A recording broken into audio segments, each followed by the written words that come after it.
Our first project this semester is called the Brick Drop, and it's an old project that's been around since animation started. It's a basic frame by frame, so I thought that'd be a great place for us to pick up. Um, what I want to do is just kind of show you the basics. I'm not going to go over how to do keyframes and all those other things because you should have learned that last semester. But I am going to include some refreshers, some links back to older videos if you have questions. What we're going to try to do is we're going to make a stationary brick fall, and then it's going to turn in space. And so I have a little sample for you to look at. Each one of you has different techniques that you're going to use. I'm going to give you some hints. If they don't work for you, that's great. But here's basically kind of how I did it. I started off with a brick, and I used 2-point perspective. Hopefully you remember that from your old drawing days. But basically we start with a straight center line, and then I create a horizon line out to the side, and that's what this red line is. And I came up with 2 points. And you'll notice that if I take my line tool and I start here at the center line and draw it, the top connects back to that point. I'm not going to go too much into 2-point perspective. Hopefully you know that by now.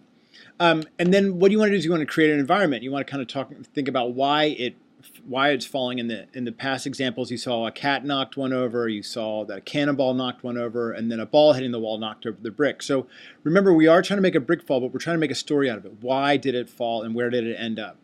In this case, I just made a real quick brick wall using, again, 2-point perspective. I put a brick on top. For this lesson, you're going to have to remember how to use the onion skins, and they are right here. And so I can turn on the onion skin, and you can see this little slider here will show me, right now it's showing me 3 frames in front. So I can see my current frame, and then the 3 frames in front are a little bit lighter. I could take my header, and I could drag back and forth, and you can see how I created the brick. What I'm going to do is show you just very quickly how I created the brick falling down here. So I'm going to add on another one. You also want to think about timing. So hopefully in the samples you saw that in the beginning you can see how many frames is taking about 10 frames for it to tilt over, and you can see the movement's very slight. But once it starts falling, you can see that the brick covers more space in less time, which really gives it the kind of idea that it's falling quickly.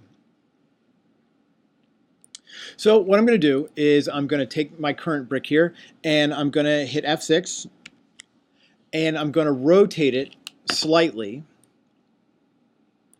and I'm going to pull it down. And again, I want it to look like it's picking up momentum, so I'm going to try to make the gap a little bit larger than it was back here. And I'm going to use this forward-facing side. Again, I'm going to delete these other sides,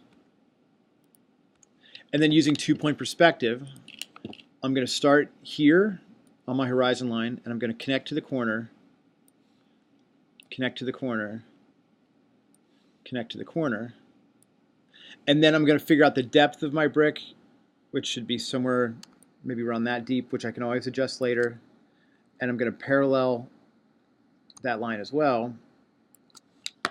And then I'll snip off my guidelines. And when I turn off the onion skins and take my header,